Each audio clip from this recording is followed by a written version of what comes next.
है ना सर। आज बहुत अच्छे मौके थे प्रॉफिट बुक करने के। मैंने HFCL से प्रॉफिट बुक किया है, अडानी बिल्मर से किया है, अच्छे मौके थे।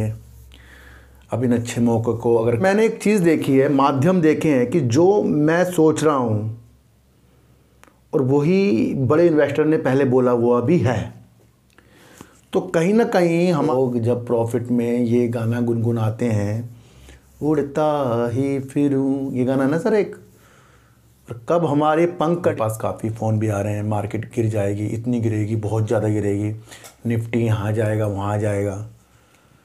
क्या है, अगर आपको अपने को बचाना नहीं आ रहा है तो तब आपके लिए वो मार्केट गिरेगी। मैंने HFCL लिख दिया, अब HFCL भाग गया। अब कोई से यहाँ ख़रीदेगा, फिर ये थोड़ा सा और भाग के दिखाएगा, फिर गिर जाएगा, फिर आप सोचोगे HFCL ही ख़राब हो गया। देखो सर, कुछ शेयर हमें गुमराह करने के लिए भी होते हैं, कुछ छोटे मोटे शेयर हमें अपनी ओर बढ़कर आकर्षित करने के लिए भी होते हैं। ये चीज़ें मैंने आपको पहले भी बताई है।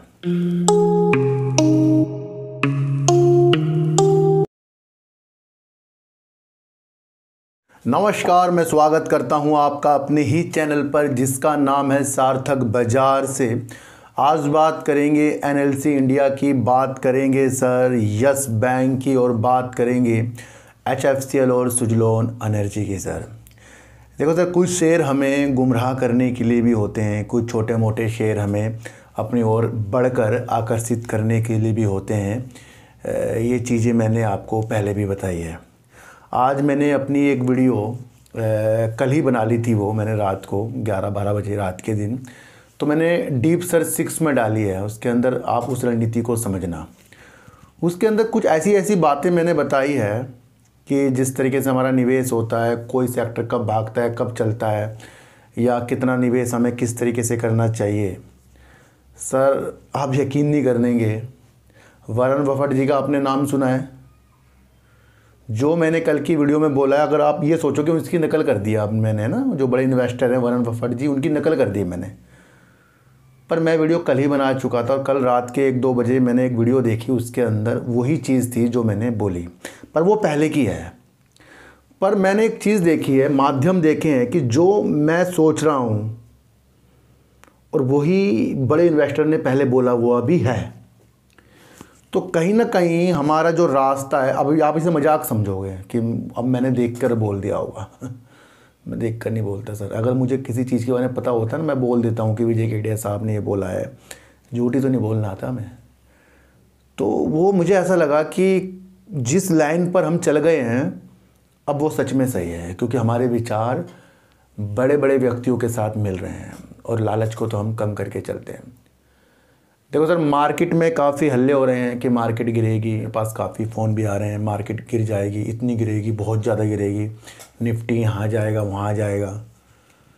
क्या है, अगर आपको अपने को बचाना नहीं आ रहा है तो तब आपके लिए वो मार्केट गिरेगी। अगर आप पहले ही प्रॉफिट ले लेके बुक करके चलते रहोगे तो आपके लिए क्या मार्केट, आपके लिए तो अपॉर्चुनिटी है। वो मार्केट उनके लिए गिरती है जो बेचते ही शेयरों को खरीद लेते हैं। मार्केट उनके लिए कभी नहीं गिरेगी जो अपने शेयर को बेचते और प्रॉफिट लेते हैं और उस दिन वो सेल, यानी उस दिन कोई बिक्री नहीं करते और फिर वो मौके की तलाश कर, उनके लिए तो कभी मार्केट गिरेगी नहीं। वो तो रणनीति वाला काम हो गया ना। मैंने तो आपको पहले कह रहा हूँ कि मार्केट में तो हमेशा समझो कि मार्केट गिर जाएगी कभी ना कभी, है ना सर। आज बहुत अच्छे मौके थे प्रॉफिट बुक करने के। मैंने HFCL से प्रॉफिट बुक किया है, अडानी बिल्मर से किया है, अच्छे मौके थे। अब इन अच्छे मौक़ों को अगर कल ये शेयर बढ़ता है फिर और मौके देखेंगे, घटता है फिर और मौके देखेंगे, पर हम अपने को सेव करके चल रहे हैं। काफ़ी लोग जब प्रॉफिट में ये गाना गुनगुनाते हैं, उड़ता ही फिरूं, ये गाना ना सर एक, कब हमारे पंख कट जाएंगे ना, ये गाना गाना भूल जाएंगे हम, है ना। इश्क है तो रिस्क है तो इश्क है, ऐसी ऐसी चीज़ें होती हैं। ये तब ज़्यादा समझ में नहीं आएगा आपको जब आप लॉस में आ जाओगे। ये कब समझ में आता है आपको? जब हम प्रॉफिट में होते हैं, तब ये गाने, ये चीज़ें हम चलती हैं। पर ना लॉस में तो हर एक शेयर आपको बेकार लगेगा। कई दिनों से लोग मुझे कह रहे कोई शॉर्ट का शेयर बता दो, कमेंट करते थे। मैंने HFCL लिख दिया, अब HFCL भाग गया। अब कोई इसे यहाँ खरीदेगा, फिर ये थोड़ा सा और भाग के दिखाएगा, फिर गिर जाएगा, फिर आप सोचोगे HFCL ही ख़राब हो गया। नए लोग जो मुझे देखकर कमेंट करके जाते हैं, मैं उनसे कहना चाहता हूँ कि एकदम से डिसीजन ना लें किसी के ऊपर। पहले उसके सारे वाक्य समझें कि उसके बताए हुए चीज़ें आपको काम आ रही नहीं आ रही है ना। पुरानी वीडियो भी देखा करो। जो नए लोग हैं, पुराने लोग तो जुड़े हुए हैं, दिल से जुड़े हुए हैं पुराने लोग तो मेरे से। देखो सर, मैंने आपको एक विधि बताई थी कि अच्छे शेरों को हम गुमराह इसलिए कर देते हैं क्योंकि छोटे शेर वही काम करने वाले तेज़ी के संकेत के साथ भागते हैं। आइनॉक्स विंड का वीडियो में करीब 100-150 रुपये करीब से बना रहा हूँ, और उसके बाद भी समझाता गया जब सुजलोन एनर्जी जैसे शेयर तेज़ी के संकेतों में थे। मैंने कहा कि इधर देखकर उधर गुमराह ना हो जाना। 635 रुपये का शेयर हो गया आज आइनॉक्स विंड का, 635 रुपये का। 44 रुपये उसने आज भी बढ़कर दिखाया है। और जहाँ Suzlon energy all index world में शामिल हो गया है, उसके बाद भी उसके अंदर रंगीनता नहीं आई। और ये चीज़ें मैंने आपको बताई थी कि 2025, 2027, 2030 के मसले जो हैं वो इसी तरीके से होते हैं। बुलिस हो गए ना, सब बुलिस हो जाते हैं जब किसी छोटे शेयर में, तो वो बढ़कर नहीं दिखाता ना। अब कुछ लोगों को लगा यार ये कुछ और ज़्यादा तेज़ी के साथ भागेगा तो बहुत अच्छा हो जाएगा, अब ये गिर रहा तो बेकार हो जाएगा। भाई इसकी रणनीतियाँ शुरू हो रही हैं अब। ये शेयर वाकई लाजवाब है सुजलोन एनर्जी, ये आपको तब पता लगेगा जब आप 1-2 साल इसके अंदर बिता दोगे। अभी हाल ही के दिनों तो मैंने आपको पहले बताया था, हो गया ना कि अगर ये नहीं बढ़कर दिखाया तो हमने बेकार समझ लिया इसको। जिस तरीके की ये न्यूज़ आई थी उस तरीके से मैंने आपको बताया था कि तेज़ी के संकेत भी दिखा सकता है ये, पर दिखा सकता है लेकिन दिखाई तो नहीं। और अगर इसके अंदर गिरावट आई तो फिर अपनी चीज़ों को हमें भूलना नहीं है। एक डेट हो रहा है अभी 15 मार्च की, तो वहाँ पर ये शामिल होगा, तो वहाँ दिखा सकता है ना। ज़रूरी नहीं कि आज वो गिर गया तो कल नहीं भागेगा, कल भी भाग सकता है। तो हमें तो मार्केट के गिरने की बात कर रहा था ना सर। मार्केट के ऊपर काफ़ी लोग कह रहे हैं सर गिरेगी, ये होगा वो होगा। देखो सर, ये व्यू तो मैं आपको पहले देकर चल रहा हूँ, लोग तो अब बता रहे हैं। मैं तो आपको हर एक रणनीति बताई है, चाहे वो बजट से पहले की हो, चाहे वो इलेक्शन से पहले की हो। तेज़ी के संकेतों में जो हम उड़ रहे हैं ये गिरावट के सिलसिलों में बदले जाएंगे, ये तो मुझे दिखने को लग ही रहा है। अंधे से लग रहे हैं तो ना, अंधे से हो रहे हैं। और उसके ऊपर काफ़ी लोग कह रहे हैं कि अब मार्केट भी गिर जाएगी, तो क्या सोच के कह रहे हैं। अच्छे शेयर अगर आपके पास है, उससे अगर आपने प्रॉफिट भी लिया है तो आपको टेंशन की ज़रूरत नहीं है। उन चीज़ों को आपको समझना है। तो मार्केट गिरे या ना गिरे, आपको बस काम करना आना चाहिए ना। मार्केट के रुख तो आपको पता है, बस मार्केट जब गिरती है तो मौके मिल जाते हैं हमें। जैसे NHPC ने हमें 80 तक के मौके दिखा दिए थे, HFCL ने हमें 100 से नीचे आकर मौके दिखा दिए थे। वो तो मौके होते हैं, तो जो मौके नहीं समझ पाया वो तो कुछ नहीं समझ पाएगा। 3 दिन पुरानी वीडियो देखना, 2 दिन पुरानी वीडियो देखना मेरी HFCL की, बराबर में लिखा है मौका। वो इसलिए लिखा था क्योंकि BSNL जो टावर यूज करने की स्थितियों के साथ आ रहा था, बहुत अलग तरीके से मैंने वीडियो बनाई थी। क्या वो साइकोलॉजी मेरी काम नहीं आई है आपके? आई है ना आज। तो जितना ज़्यादा BSNL उन्नति करेगा उतना ज़्यादा स्वदेशी जो हमारी कंपनी है HFCL, उसके लिए वो वर्क कर रही है। हाल ही में भी ऑर्डर जीता है, पहले भी ऑर्डर जीता है इसने, काफ़ी चीज़ों के साथ ऑर्डर जीत रहा है HFCL, ये मैं आपको बता चुका हूँ। ये दूर के विषयों के साथ शेयर है। अब आप कहोगे सर आपने तो शेयर निकाल दिए, भाई मैं तो करता ही इसी तरीके से हूँ। मेरा जो एक शॉर्ट टर्म का बता ही रखा है मैंने, मैं शॉर्ट टर्म के लिए भी तो मुझे पैसे भी तो कुछ निकालने हैं ना, और उस पैसे को फिर निवेश भी करना है मुझे। मैं बाहर नहीं निकालता बिल्कुल पैसे को, मैं निकालता अगर बाहर हो तो दूसरे अकाउंट में डाल दूंगा। मैं उन पैसों को यूज नहीं करता कभी, मैं आपको बता दूं। तो आप भी ऐसे बन जाइए, धैर्य लाइए और मौके की तलाश करने देखिए। तो HFCL के बारे में सब आपको पता ही है, क्या रणनीतियाँ मैंने इसके अंदर बनाई है। NHPC के बारे में भी आपको पता है। सुजलोन ने जो आज आपको गिर कर दिखा दिया, वहाँ लोगों के दिल टूट गए, और वो भी आपको पता है कि मेरी रणनीति सुजलोन में कहाँ तक की बनी है। और ना समझ लोग जो होंगे, तेज़ी जब भाग रहा था शेयर तब मुझे वो कह रहे थे आपने मेरे हाथ से निकाल। देखो सर, 2 तरीक़ों से लोग होते हैं। एक तो समझ जाते हैं रणनीतियों को। जब कोई एक व्यक्ति आपको 90% तक की चीज़ें, सही चीज़ें दर्शा रहा है और 10% वो हालातों के साथ नहीं हो पा रही, लेकिन वो हो जाती है बाद में, तो वो 10% को, कोई 90% को समझने वाला रोएगा नहीं। रोएगा कौन? जो 90% को नहीं समझेगा, 10% को सोचेगा। वो ये नहीं कहेगा कि आइनॉक्स विंड में भी आपने बताया था जी, वो तो आज 635 पहुंच गया। वो ये कभी नहीं कहेगा। वो ये कहेगा मेरे हाथ से ना सुजलौन निकल गया भाई, हाथ से तो मेरे निकला था वो।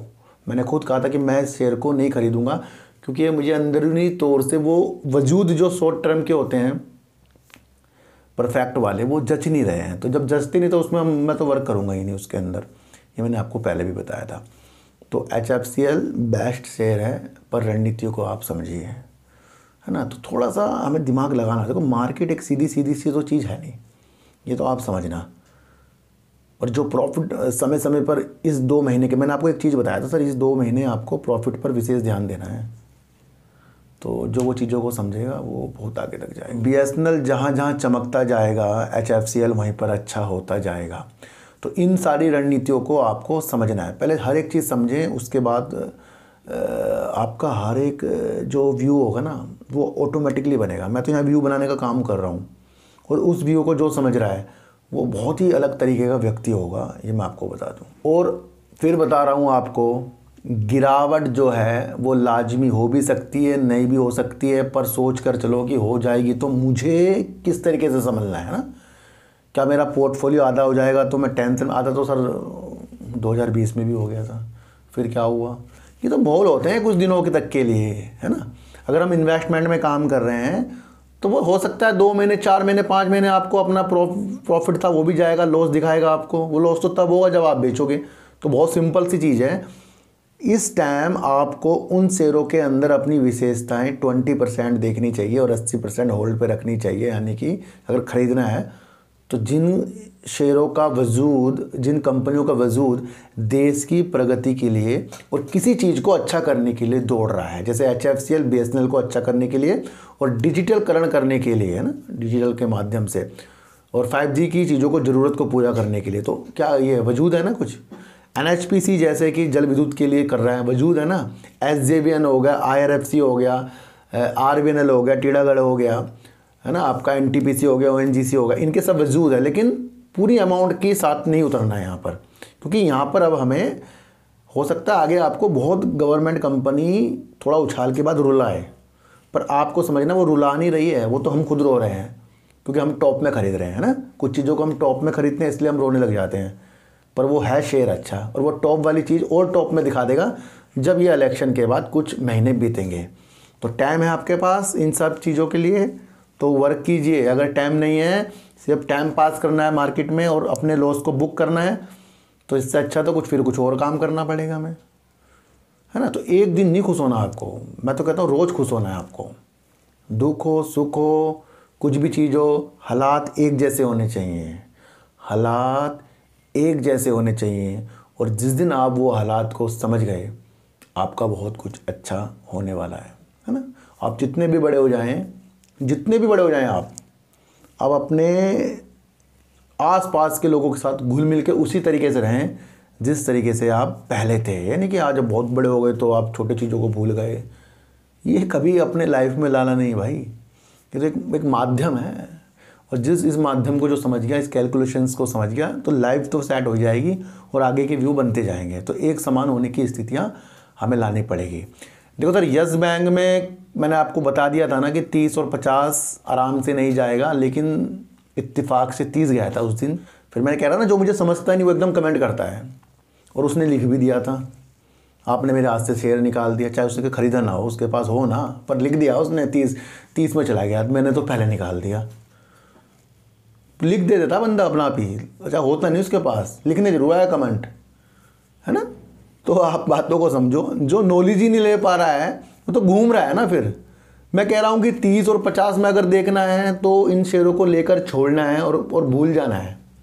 ज़्यादा अमाउंट नहीं लगानी है एक ही शेयरों में। मैं आपको इतना, ये तो बहुत सिंपल तरीके से बात बता रहा हूँ, तो किसी बड़े आदमी से पूछ लेना, वो भी यही बात बताएगा। तो मैंने लिख दिया 30 और 50 नहीं जाएगा, लोगों ने 30 पकड़ लिया, 30 पे चला गया, एक ने कमेंट कर दिया, मुझे दिल टूट गया। मैंने कहा भाई ये तो बात ही नहीं समझे हैं।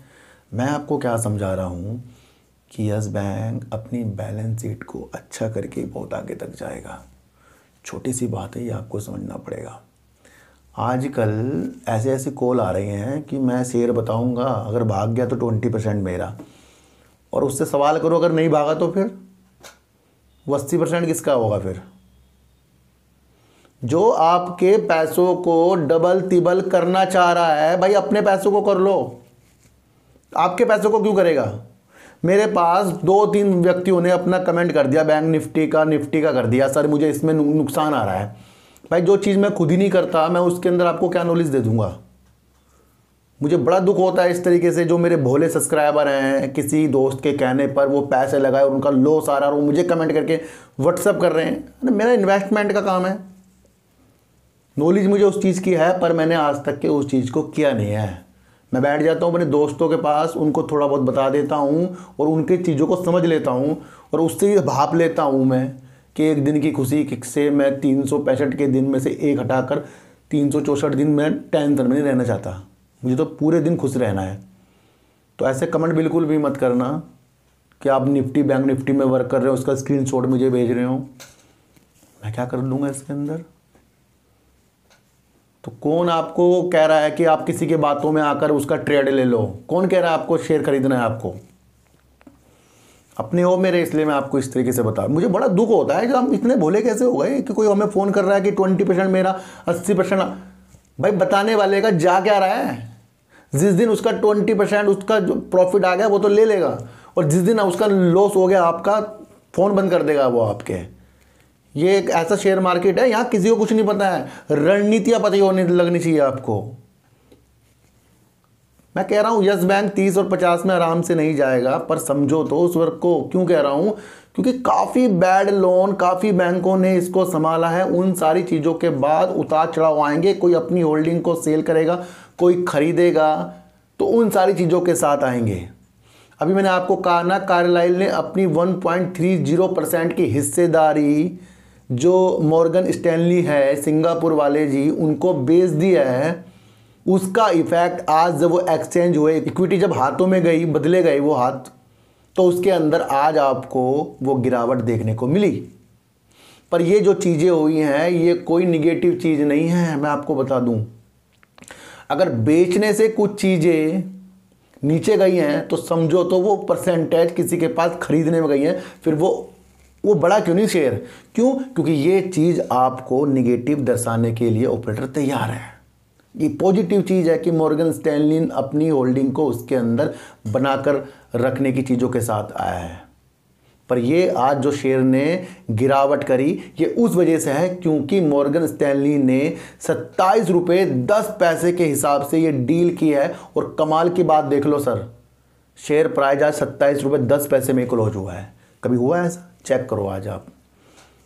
तो 27 रुपये 10 पैसे में उन्होंने खरीदा। अब ये नहीं कि यहाँ से भी नीचे नहीं जाएगा, भाई साहब जा सकता है। मैं कह रहा हूँ 20 तक मान कर चलो इस शेयर को, 25, 20, 30 जितने भी हैं, 25 तक के मान के चलो, जैसे 25, 20, 22, 23, 24, और ऊपर जाने की अवधि सिर्फ 30 या 35। तो इन दौरान दो चीज़ों में खेल होगा, उनको आपको समझना है। अब भी कार्लाइल जो है जिसने हिस्सेदारी अपनी सेल्स की है, उसके पास अब भी बेचने के बाद 5.08% की होल्डिंग अभी भी शेष है, और जो 1.30% की होल्डिंग है वो तो बदली गई है, उनके पास आई है। यानी कि एक खिलाड़ी और जुड़ा है इसके अंदर। और ये पॉजिटिव निगेटिव ना समझो, ये सामान्य चीज़ है एक। पर शेयर तो इसको निवेशकों को टेंशन में लगा है। कोई समझाता है इस तरह आपको? इन चीज़ों को आपको समझना। किसी को खरीदने बेचने के लिए नहीं बता, मैं तो सही राह दिखा रहा हूँ आपको। तो यस बैंक की ये रणनीतियाँ थी आज गिरने की। 27 रुपये 10 पैसे में उन्होंने सेल किया, 27 रुपये 10 पैसे में शेयर आ गया। तो भाई साहब जो नए लोग हैं थोड़ा समझ लो मैं आपको किस वजह से क्या क्या चीज़ें बता रहा हूँ, उन चीज़ों को आपको समझना पड़ेगा। तो यस बैंक है पॉजिटिव, और रखने की क्षमता किसके पास है, वो किसके पास पॉजिटिव है वो मुझे सुनना है ना। नहीं तो सारी वीडियो तो आपको ऐसी मिलेगी लोगों की, खरीद लो हाथ से नहीं निकल जाए। मुझे एक बात समझ में नहीं आई, मुझे 3.5 या 3 साल हो गए हैं, अब भी लोग वही लिखते हैं हाथ से निकल जाएगा शेयर, अलादीन का चिराग हो गया, ख़रीद लो फिर नहीं मिलेगा, मकान बेच दो फिर नहीं मिलेगा। भाई ये ऐसी चीज़ नहीं है शेयर मार्केट, ये तो बहुत नॉर्मल चीज़ है, बहुत संयम वाली चीज़ है। इसको समझो, जितना इसको संयम दोगे उतना ही आपको पैसा देगा, और जितना इसको जल्दबाजी में चीज़ें करोगे उतना ये टेंशन देकर जाएगा। तो रणनीतियों को समझो। हम पेनी स्टॉक की तरफ चले गए, उधर शेयर 10-10, 20 रुपये भाग कर आगे की तरफ पहुंच गए, है ना। तो ये 2-3 महीने थोड़ा बहुत संभल कर रहो। हाँ, मार्केट वाली जो न्यूज़ आ रही है गिरेगी गिरेगी, उसे नॉर्मल ले लो, क्योंकि अगर प्रॉफिट आप लेते होंगे तो नॉर्मल लोगे, गिरेगा तो फिर सबके शेयर गिरेंगे, पर वहाँ कौन खिलाड़ी बनेगा अपने को संभाल कर, वो सबसे वैल्यूबल चीज़ है। तो सबसे पहले काम करने के तरीके आपको सीखना पड़ेगा ना, खरीदने बेचने से कुछ नहीं होता, रणनीतियाँ होती हैं, उन चीज़ों को समझना पड़ेगा। देखो सर, एनएलसी इंडिया के ऊपर आपको सबको पता है 100 रुपये करीब से मेरी इसकी वीडियो बनी है, और ये शेयर 294 तक के भी हाई लगा कर आ गया है। और जब ये शेयर काफ़ी ऊपर गया तो फिर मैंने सोचा यार अब इसके ऊपर वीडियो बनानी थोड़ा सा गलत हो सकता है, क्योंकि शेयर लगातार भाग रहा है, तो वीडियो बनानी बंद की थी। फिर अब वीडियो बनानी बंद की तो इसका मतलब ये नहीं कि इसके अंदर सारे जो काम थे वो कुछ समझ में नहीं आ रहे हैं, मुझे काम बहुत अच्छे लग रहे हैं, पर ये लोगों का विषय बन गया ना। अब तो जो गवर्नमेंट कंपनियों में जो गिरावट और उछाल हो रहे हैं वो तो दिख ही रहा है आपको, पर हमारी रणनीति क्या होगी, जो भी प्रोजेक्ट के लिए अलग नए नए वर्क होंगे तो वो इलेक्शन जीतने के बाद सरकार करेगी, हमारी तो वो रणनीतियाँ हैं। नवकरणीय ऊर्जा से 1 गीगावाट की जो क्षमता भारत में पहली सरकारी कंपनी ने की थी, उस कंपनी का नाम आपको पता है? NLC India. कोयला मंत्रालय के अधीन नवरत्न कंपनी कौन सी आपको पता है? अपना एनएलसी इंडिया। तो 1 गीगावाट की क्षमता के साथ इसने अपनी पहली जो क्षमता बनाई वो नवकरणीय ऊर्जा से, वो इसको पहला दर्जा मिला हुआ है। क्या ये नवकरणीय ऊर्जा की क्षमता को आगे भी बढ़ाकर ले जाएगा? देखो सर, इस कंपनी ने पहले ही बता रखे हैं कि 2030 तक के ये 6 गीगावाट की क्षमता नवकरणीय ऊर्जा के साथ बनाएगा, और उसके लिए करीब ये 24,000 करोड़ रुपए तक के निवेश की चीज़ें हमें दिखा रहा है। अभी कंपनी के पास सौर ऊर्जा की क्षमता जो है करीब 1.42 गीगावाट की, यानी सौर ऊर्जा में एनएलसी इंडिया भी वर्क कर रहा है। तो ये चीज़ें जो होती हैं हमें दर्शा रही हैं आगे के लिए। क्या एनएलसी इंडिया कभी बैटरी भंडार में भी वर्क करेगा, बैटरी स्टोरेज में भी? बिल्कुल कर सकता है। इसकी रणनीतियाँ अलग तरीके से है। लिग्नाइट जो होता है ना, पत्थर होता है, ठोस पत्थर होता है, भूरा ब्राउन कलर का होता है, उससे ये अपने थर्मल पावर को चलाता है, बिजली उत्पन्न करता है। उसके अंदर जाना माना नाम है एनएलसी इंडिया, एकमात्र कंपनी आती है गवर्नमेंट की इस तरीके की, जो गैसीकरण में भी वर्क कर रहा है। थर्मल पावर के लिए इसके बन रहे हैं एक जगह जगह, उसके ऊपर ये बहुत विशेष तौर पर काम कर रहा है। जब चल जाएंगे तो इसकी क्षमता देखना आप। कोयला खनन हो गया, लिग्नाइट का खनन हो गया, इस तरीके की योजना के लिए ये अपने को और सुधार कर रहा है। और थर्मल पावर जिस तरह कोयला से बनता है उसके अंदर भी अपने में सुधार ला रहा है, बहुत ज़्यादा से ज़्यादा। कौन कर रहा है? ये एनएलसी इंडिया कर रहा है।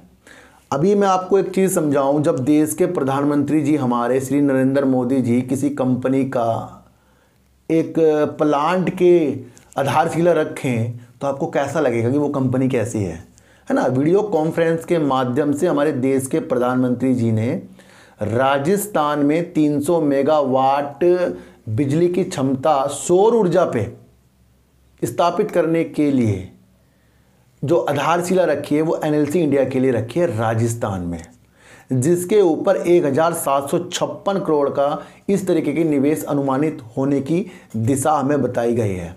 पर ये सारी चीज़ें सितंबर की अवधि से होना शुरू होंगे, है ना। तो यहाँ हमें चीज़ें पता लग गई सौर ऊर्जा के बारे में, और वो सितंबर से स्टार्ट होगा। तो ये भी आपको समझना है। देश के प्रधानमंत्री जी ने वीडियो कॉन्फ्रेंस के माध्यम से ये कहा कि भारत सौर ऊर्जा पैदा करने के लिए तेज गति से आगे बढ़ता जा रहा है। सौर ऊर्जा के ऊपर हमारे देश के प्रधानमंत्री जी ने इतनी बड़ी बात बोल दी, और वो एनएलसी इंडिया के इस प्लांट के उद्घाटन की चीज़ों के साथ आधारशिला रखने के साथ बताया हमें। राजस्थान सरकार से इन्होंने समझौते भी कर लिए हैं। अभी बिजली उत्पन्न नहीं हुई, लेकिन समझौते हो गए 2.52 प्रति यूनिट। उसके समझौते बेचने के लिए राजस्थान सरकार ऊर्जा निगम के साथ करके बैठे हैं एनएलसी इंडिया, और अब प्रधानमंत्री जी ने इसकी आधारशिला रख दी है। तो कुछ समझ में आ रही है इन चीज़ों को? कोई इस तरह से आपको बताएगा बड़े सिंपल वाक्यों से चीज़ें जब मैं किसी को समझाता हूँ। देखो सर, एक शेयर होता है खरीद लिया, और एक शेयर होता है रिसर्च करके खरीदा। जो एक शेयर खरीद लिया होता है ना, वो कितना ही अच्छा हो वहाँ पर आप डगमगा जाओगे, और एक शेयर होता है रिसर्च करके सब चीज़ों के साथ खरीदना, वहाँ पर लॉस भी होगा ना, उसे आप झेल जाओगे। तो अब आपको डिसाइड करना है कि आपको शेयर किसी के कहने पे खरीदने हैं या किन्हीं चीज़ों को समझकर खरीदने हैं, क्योंकि गवर्नमेंट कंपनी जो भी वजूद आपको दिखा रही है ये आगे भी दिखाएगी। और मैंने आपको कहा था कि जो चीज़ 3 गुना बढ़ गई हो वो बाद में 6 गुना कैसे बढ़ेगी, पर वो बढ़ेगी रणनीतियों के साथ। तो थोड़ा ठहराव की चीज़ें भी तो दीजिए मार्केट में, कब से भाग रही है मार्केट, तो ये भी आपको समझकर चलना पड़ेगा। आज मुझे लगता होगा कि आपको एनएलसी इंडिया के ऊपर कुछ चीज़ें समझ में आ गई होगी। गवर्नमेंट कंपनी किस वजूद के साथ भाग रही है, क्या उसके अंदर और आगे उम्मीदें हैं, वो सारी मैंने आपको दूसरे चैनल पर बता दिया है, डीप सर्च 6 में, कृपया उसे भी एक बार वीडियो आप देख लेना। दूसरा, यस बैंक पॉजिटिव है, पर ये जो चीज़ें हुई हैं आज गिरावट, वो आपको पता है 27 रुपये 10 पैसे के हिसाब से जो शेयर एक्सचेंज जो हैं उसके माध्यम से हुई है। और शेयर देखो सर 27 रुपये 10 पैसे पे आ गया है। सुजलोन एनर्जी इतनी अच्छी न्यूज़ आने के बाद भी गिर गया। क्या ये आपकी वो चीज़ों को डगमगा रहा है जो आप इसकी तेज़ी में अच्छा सोच रहे थे और आप गिरावट में इसको बेकार सोच रहे हैं? तो ये शेयर अभी का नहीं है, मैं आपको फिर बता रहा। साल आपको पता है, उन साल के अनुसार आप चीज़ें कर सकते हैं। आपको समझ में आना चाहिए HFCL एक अच्छा शेयर है, पर रणनीतियाँ कभी भी बदल सकती है जब मार्केट गिर जाएगी। तो इसलिए अच्छे शेयरों से भी अपने प्रॉफिट की मंशा को निकालना एक अच्छा स्मार्ट वर्क होता है। तो स्मार्ट वर्किंग करनी शुरू कर दीजिए। और नए लोग जो आ रहे हैं, पहले चीज़ों को समझिए, पहले पुरानी वीडियो को देखिए, क्योंकि सुजलोन एनर्जी के ऊपर जो मेरी पॉजिटिव वीडियो 7 रुपये से बनी है उसे सब भूल गए। और जो पॉजिटिव वीडियो आइनॉक्स विंड में उसे आज 635 पर लेकर आई है वो भी आप भूल गए। कुछ चीज़ें अभी तक लोगों को याद है, जैसे HBL 50, 45, 55 रुपये से उसकी वीडियो बनाई थी, पर अब तो नहीं बनाई ना, लेकिन पुराने लोग उसे कुछ भूल गए होंगे, किसी को याद होगा। तो सर सच्ची वीडियो देखिए, अच्छी वीडियो देखिए, समझ कर देखिए। मार्केट के गिरने के अंदेशे तो हैं, पर उस अंदेशे में जीना हमें कैसे है, इसको विधि को आपको समझकर चलना पड़ेगा। किसी के भी कहने पर शेयरों को मत खरीदें, सिर्फ इन्वेस्टमेंट के नज़रिए से शेयरों को देखें और समय समय पर अपने प्रॉफिट की मंशा भी देखें, क्योंकि जब मार्केट गिर जाती है तो वही प्रॉफिट जब निकलता है तो टेंशन सी आ जाती है। तो ये 2 महीने बड़े आपको सतर्कता के साथ गुजारने होंगे, और गुजारने ही होंगे कि यहाँ काफ़ी उतार चढ़ाव इन 2-3 महीनों में हो सकते हैं। तो ये आपको समझकर चलना है। तो अपनी बुद्धि को इतना तेज कर लो, किसी की भी बातों में आप आ ना सको। लालच की गठरी को फेंक कर शेयर मार्केट को संयम से देखने की विधि अपनाइए और अपने द्वारा शेयरों को खरीदिए बेचिए। किसी के कहने पर कभी भी शेयरों के अंदर एंट्री और एग्जिट मत करना, क्योंकि कोई आपको बता देगा, पर लॉस और प्रॉफिट वो आपका होता है। तो चींटी को हटा दीजिए, गाय को रोटी दीजिए और अपने बच्चों को ज़्यादा से ज़्यादा प्यार कीजिए, क्योंकि बच्चे ही आपकी मासूमियत से किस्मत पलटेंगे। तो फिर मिलेंगे आपसे नए वीडियो के साथ, जब तक के लिए नमस्कार।